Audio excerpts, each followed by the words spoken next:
Oh my goodness. We have been having an incredible conversation pre-party. My skin is crawling from my crown to my toes, and I'm so elated to welcome you to the show. Welcome to Dropped In, Jen. I cannot wait to share you with our community. Oh my goodness, I'm so excited to be here, Megan. Thank you for having me. My absolute pleasure. So, I would love for you to share who you are, what you do, and why you are passionate about your work. Yes, so I am the founder of Enable No More, Take Back Your Power. It's really evolved. I support family members, individuals who themselves struggle with any degree of mental health addiction and everything in between. I'm really call myself a pattern disruptor. I am a disruptor. I am a truth seeker. I am a conduit of consciousness. I am here to awaken myself and in doing so help others to come back to their truth. So I really do help family members and individuals break the cycles that aren't serving them. And part of that is helping them get to understand the power that they have and the power that they have handed over that is creating the results that they have or are experiencing in their life. So I have different programs, personal, like one on one coaching. I also have group coaching. And it really is a lot of spiritual psychology, so the spiritual oneness, remembering that we are not separate from, but we are one, and also science of mind. So subconscious mind reprogramming and understanding that our mind and body are one. They're not separate. It's all working together. So when we can really understand that and learn more about what's actually happening in our own bodies and minds, that's where we have the power to take back our power. So it's Enable No More started off from my own personal experience. So how did I get doing this? It's my own personal experience of loving my loved ones that were impacted by addiction for over 25 years. So my first husband struggled with mental health and addiction.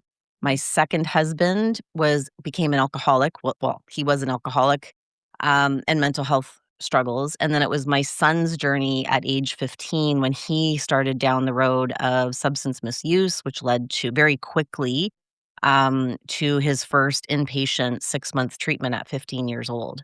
So it was really my son's journey that I say cracked me open to a Mm, new level of understanding about what this world is, what I'm here for, and that really began my own journey because there was a point in time where I didn't wanna be here anymore. The mm, pain was too much, yeah. and I contemplated taking my own life.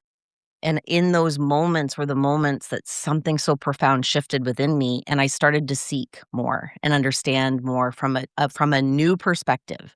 It was like a shedding of who I was to like, "Okay, I don't know who the hell I am or what this is, but I wanna know. I wanna know what's happening." So it was through that different and what the mainstream ways of doing it, therapy, not I'm not against therapy, Yeah. but the things that I tried, they weren't enough. I was doing them and it wasn't enough. I'm like, "This isn't working. It's not helping. There's something more." So that's where I'm like, that's the seeker in me.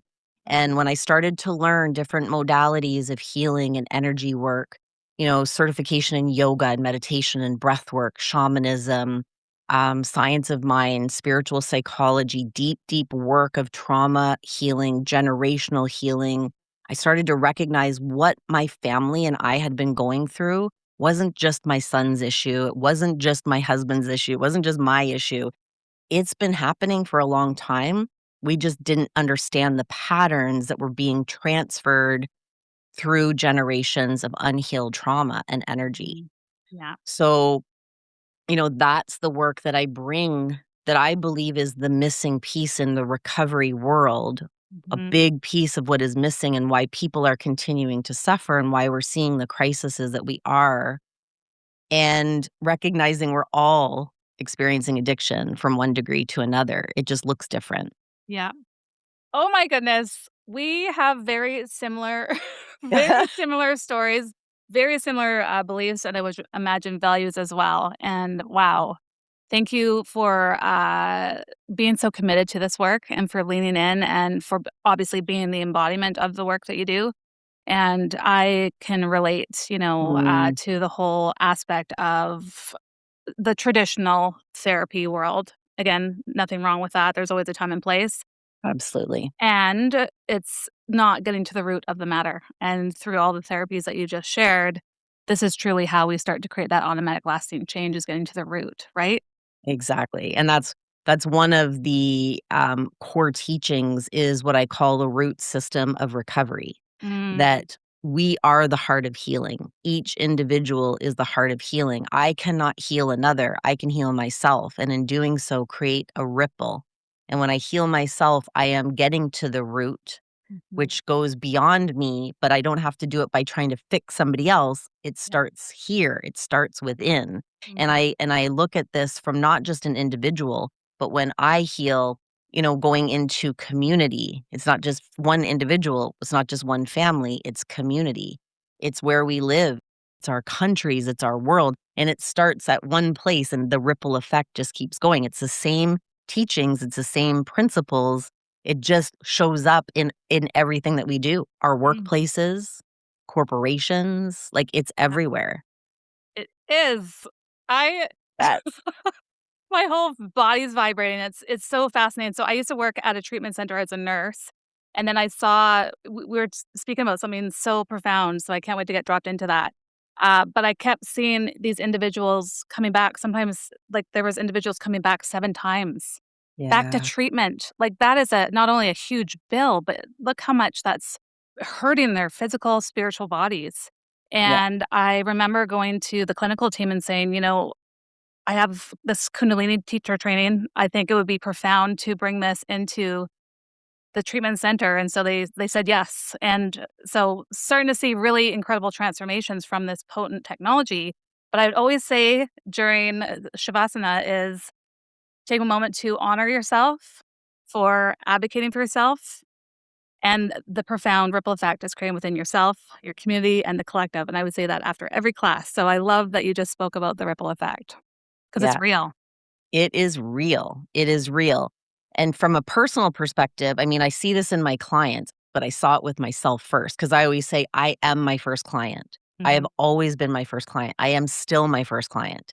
And it's beautiful because it took me a while. Like, Enable No More started with me recognizing that I had unintentionally been perpetuating the cycles of suffering for myself, for my son, for my entire family, because I couldn't see that I had become addicted to my addicted. And we hear that, that cliche, I'm addicted to my addicted. I hear people say it all the time, but there's still a missing piece of that understanding. So it evolved from, I'm going to help people understand that how their enabling, their behavior of enabling is impacting the cycles. And then as I continue to do my own healing and my own work, I started to recognize, okay, it wasn't just me enabling somebody else. I was enabling myself. Mm, So mhm. enable no more. I get sometimes people saying, well, that's stigmatizing when you use the word enabling. And I'm like, well, depends what perspective you look at that through. Yeah. So, yes, if I'm calling saying you're an enabler, yes, that's stigmatizing, but that's not it. It's like, no, I'm experiencing the behavior of enabling. Very Yeah. different energy, very different energy. And then if I say, I had to recognize I was enabling myself. I was allowing other people to enable me, which is not standing in my power. It is handing my power away and waiting for somebody else to come in and save the day, which at the end of the day, nobody can, nobody No, will. no. I'm 100%. being called by my greater purpose to actually come back to who I am, to reclaim my power, and Mhm. in doing so, create that ripple.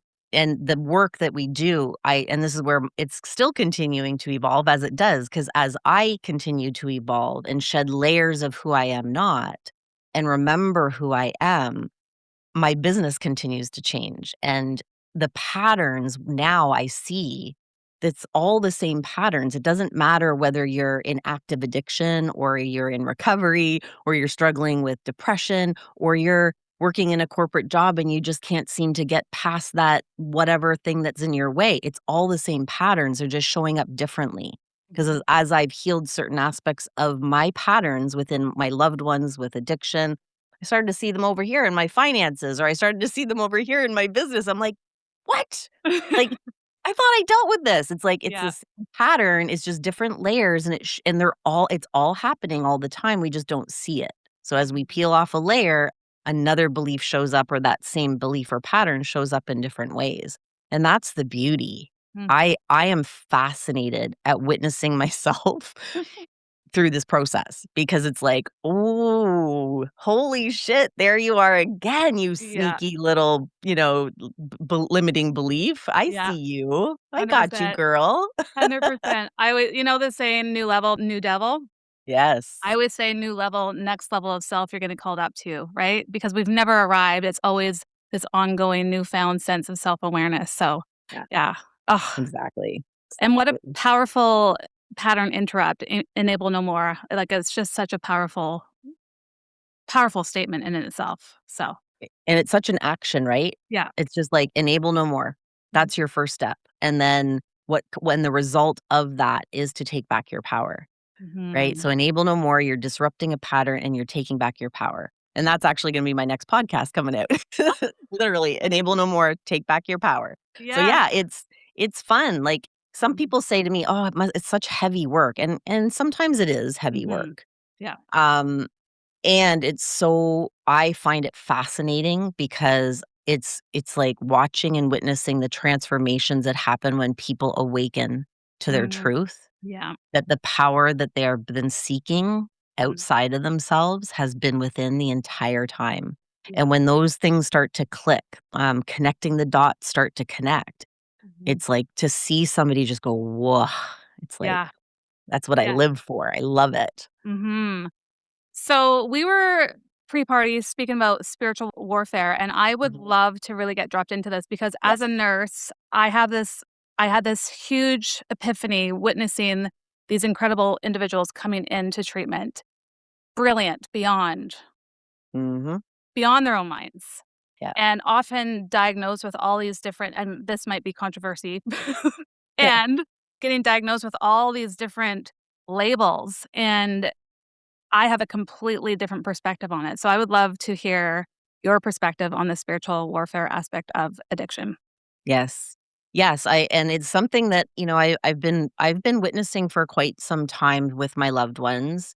Mm, My son in particular, over the years of his addiction, so over 11 years of struggling with addiction to substance since he was 15, he experienced psychosis pretty early on because of the level of drugs, but not just the substance. It is substance. mhm, drug induced. Psychosis and addiction, um, there's the science terminology and there's a science perspective on it. I'm not saying it's not right, it's limited. Mhm, And again, the more I can know and understand and be able to hold the truth, because I'm a truth seeker, the more power I have over myself, and that's where I can create impact in my loved ones' struggles as well, in all aspects. So what I've experienced over the years is witnessing behavior very early on, recognizing this isn't my loved one. mhm, And we hear that, like, it's not them, it's the addiction. mhm. But it's more than the addiction. The Yeah, addiction is not like we stop at it's the addiction. It's not my loved one, it's the addiction. It's so much more than that. It's a spiritual emergency. It is a combination of a substance use disorder of the substance that the person is using, but it is also the disconnect from their soul's truth. It yes. is a disconnect from their authentic source, essence, God, spirit, universe, whatever your higher power is. There is a soul fragmentation, a disconnection that's happened. Mhm. And when that happens, again, I'm just going to say it because Yeah, it's like opening up a portal to a level of frequency that is a low frequency energy that is dark. yeah. And I'm not even gonna say good or bad, it is just dark, it is a low frequency, and that frequency exists in these realities, but we don't all access it. Mhm. But when we take substance and we are struggling with disconnection, we are opening a door. It is a portal to a level of frequency that is dark. Yeah. And in that darkness, we don't have control. That darkness or that frequency has the control. Mhm. Doesn't matter how much willpower, how much you don't want it, how much you want to live that life of whatever. It's like when we open that door, we become easy targets for that frequency to come in and take over. So when I witness my loved ones and my son just had, after a year and a half of sobriety, so proud of him, so incredible, like a year and a half of sobriety and recovery, because I believe they are two different things, but they work together. It's like that sobriety, not using substance, but also working on the inner soul reconnection. Mhm. And, you know, emotional relapse always happens before return to substance. Mhm. And part of recovery is relapse. I always like to say that because it's not just, oh, he just fell off the wagon. It's like, no, things had to happen before for that to happen, for him to move back to substance use. So one night, one night of return to use wound him up in ICU on life support. Mm. This was 4 weeks ago. And through a drug induced psychosis, again, that opening of a portal to a frequency that he does not want to live in Mhm. nearly cost him his life. And what people don't understand is it's not a choice. Mhm. No. It is a series of that disconnecting from truth that when you use, you're opening yourself up. You're opening a portal. But it's not a choice to use. It's like it starts to take over. Yeah. 100%. And whew, it's heavy. And it's really sad to witness somebody you love or like working in treatment centers and seeing it. I mean, I witnessed not only, I mean, the paramedics that came on scene, the police, the firefighters, all the first responders, the doctors, the nurses, the surgeons that came to visit my son when he was better, like to talk Oh, to him, because it's a miracle that he's here. And and all those people were impacted by that experience. yeah. And that, again, is the ripple effect of trauma, Mhm. of these behaviors and experiences. So it's like this full circle. It's like one person impacts the entire thing, and it's not from a Yeah. place of blame. It's from awareness. And until we start to recognize that we all need support in this process, because any single one of us can land where my son landed 4 weeks ago. 100%. 100%.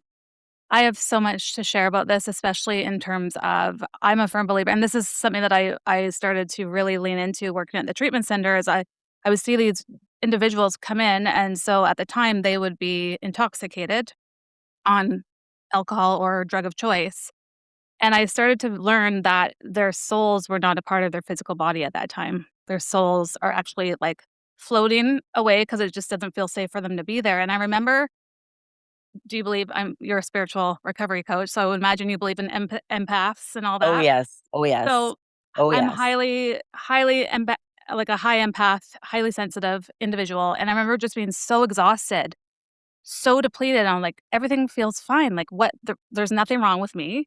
And I Mm, went to a body worker, and she said, "There is a soul that's latched onto you."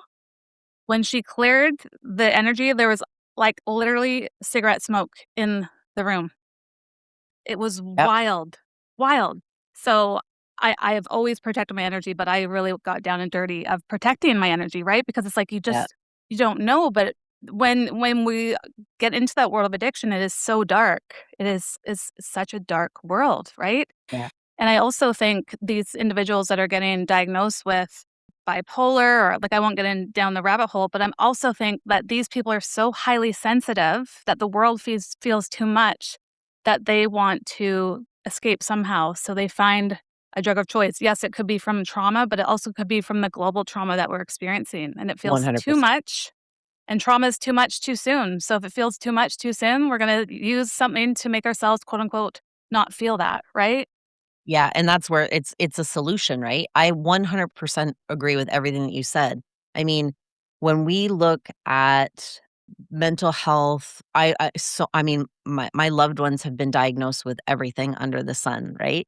let's throw this label. I mean, Yeah. literally after my son's, hospitalization this time, the psych came in and I came back in after they talked and my son's like, "Well, they wanna put me on ADHD medication." And I was just like, "What?" Like are you kidding me? Yeah. 80, and I'm not saying ADHD, but all of these things, like you said, yes, we can be like, okay, well, it's ADHD. Yes, it's bipolar disorder, borderline personality disorder. We got all these concurrent Yeah. disorders. Okay, but what is it really? Like Yes. that's, and then it's just medication, which numbs and disconnects us even more from our soul. Yep. So it's like, it's very complex. And yes, it's controversial because I'm not against medication. In my years, I've been in deep, deep depression and been on medication to support me. I believe in it. There's a time and place for it.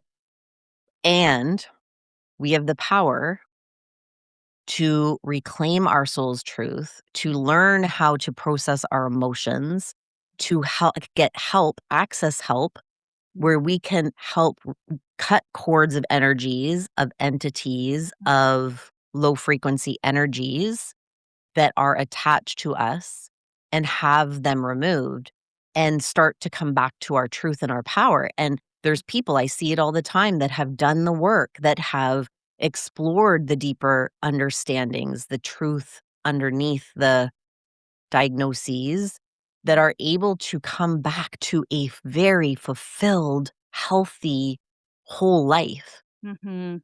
Yes. And that is 100%. available. It That is. is the potential that is available to every single person. I don't care what stage you are in wherever you are, Yeah. whatever the thing is that you're struggling with. Yeah. I couldn't agree more. There's an individual who was at the treatment center, and, she messaged me. She just finished her master's. She just graduated from her master's degree. She looks like a completely new human. So, it is possible, right? It is Yep. possible. So, oh my goodness. So, Jared is alive, thank goodness. Yes. He's off life support. He's now on a mission. Share about his mission. I love it. Let's Yeah. raise the So, money for Jared. oh my gosh. So yeah, so Jared, he's again, he's 20, he just turned 27. So he's been, down the road.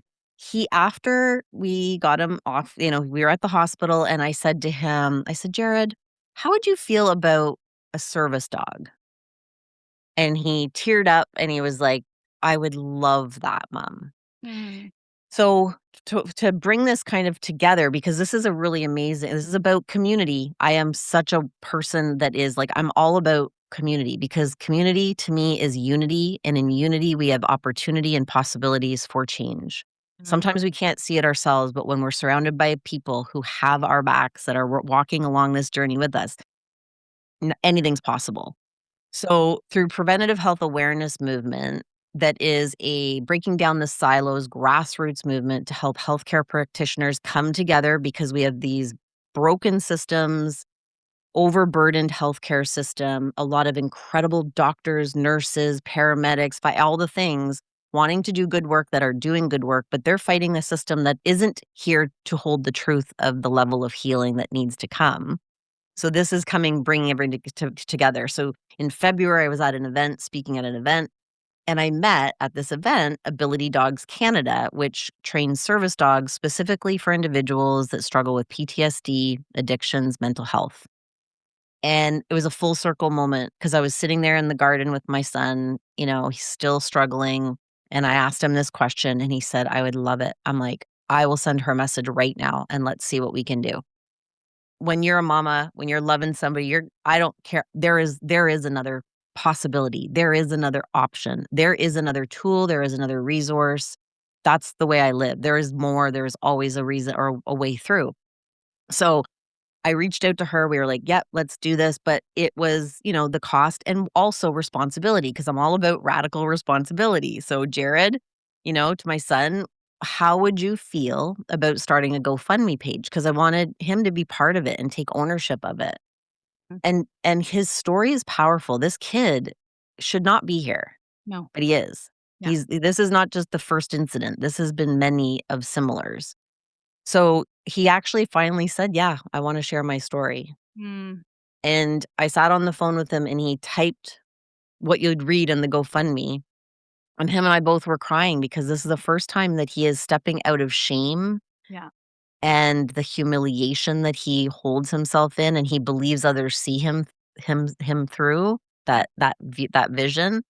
And we did it. We posted this GoFundMe and it took off. And we are, we were able to get him the puppy. So he's already got the puppy, He little does? he does, Australian little shepherd. His name is Charlie. Oh, And bless. he's already brought Jared so much joy and support in just a few days. So I know, like, this is going to be so beautiful. So yeah, we started this GoFundMe and we're, collecting money to pay for the training Yeah. and also the first year of vet bills, those types of things. Jared, is in a place where there's a lot of healing that still needs to happen. And we want to take the financial burden of having a puppy and all the Of things that go course. with it, Oh, yeah. for hopefully a year. So, and through this, bringing awareness that service dogs are can be a Mhm. huge support for people to help regulate their central nervous system, help them to stay grounded and present, and also have something to be responsible for and to give that purpose, right, in life. Yeah, 100%. Oh my goodness, I could cry. Just I love that he has the dog now. That is a Yes. blessing. Yeah, so Such a blessing. I looked this morning, so I think you're just under 3,000 I to think be disabled? we're up to, I think, 5,600. Yeah, so I was saying close to $3,000 left that you are looking Yes. towards receiving Yes, for yes, the yes. GoFundMe. Yeah, Correct, okay, so correct. we'll make sure to put the link in the show notes here.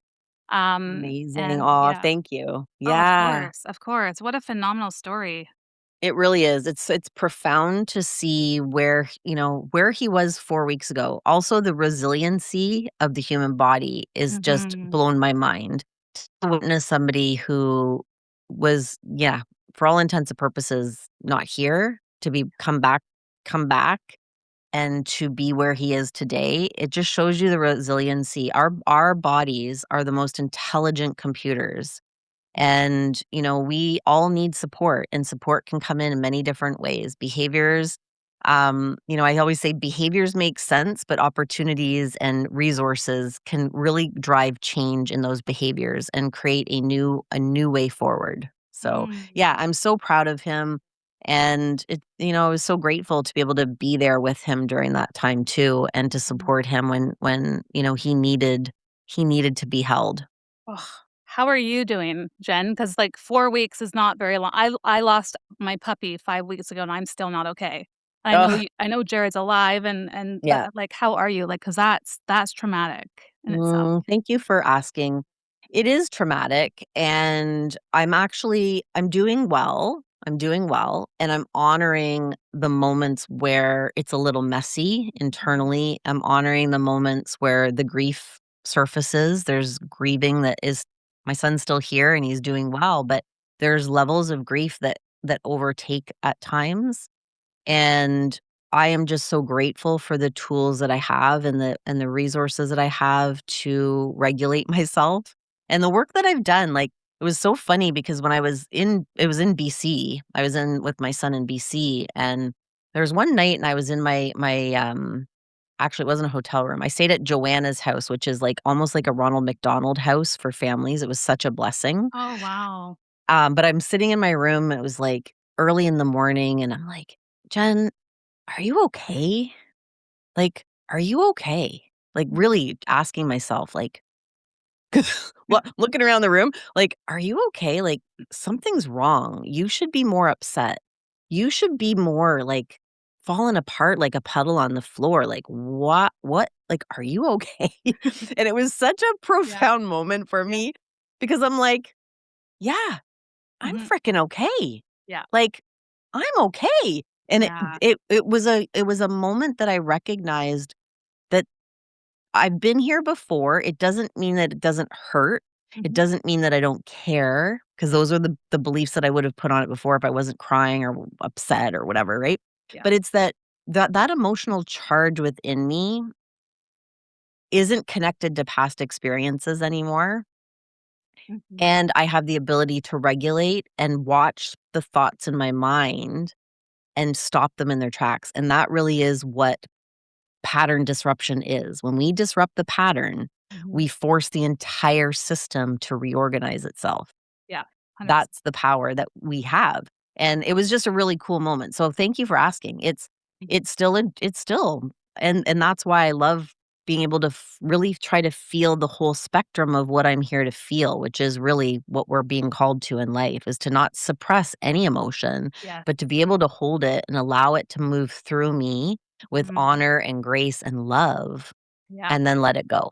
Yeah, you're speaking my language, sister. You're speaking my language.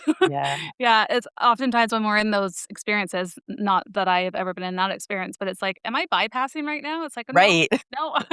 I'm actually using my tools to rewire my nervous system in real time, right? So Mind blowing. the work It's works. incredible. Yeah, thank The you. work works. Yeah. The Oh, work works. The yeah. work works. I could Exactly. be here with you all day, my friend. How can people connect with you, learn more about the work that you have?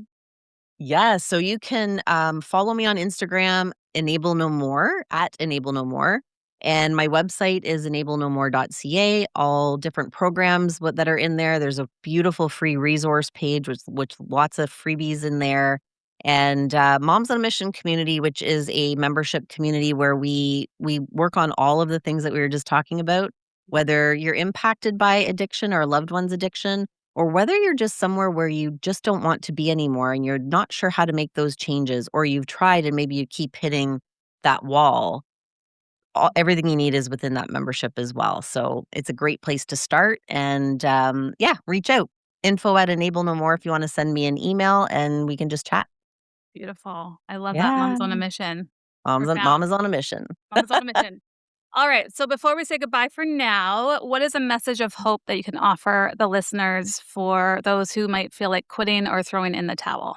Mm, you are one breath away from stepping into your power. And the hope really does lie within you. It is no longer looking outside of yourself for the answer. The answer is already within. It's like coming to stillness, finding place to just be with you, and also asking for help. Hmm. We don't have to do this alone. We were never meant to do this alone. You were not meant to carry it alone. And that's where community is unity and opportunity. So reach out for help. Don't be afraid. And that's the message that my son, it's like he's asking for help. That's huge. When you Beautiful. ask for help, you don't have to do it alone. We're not Yeah. meant to. Ah, full body shivers. Oh my goodness. Thank you so much, Jen. You are such a bright light. Thank you for creating the profound ripple effect in this world that we need. And yeah, just so Uh, grateful to know you. thank you. Thank you. Thank you. Right back at you, girl.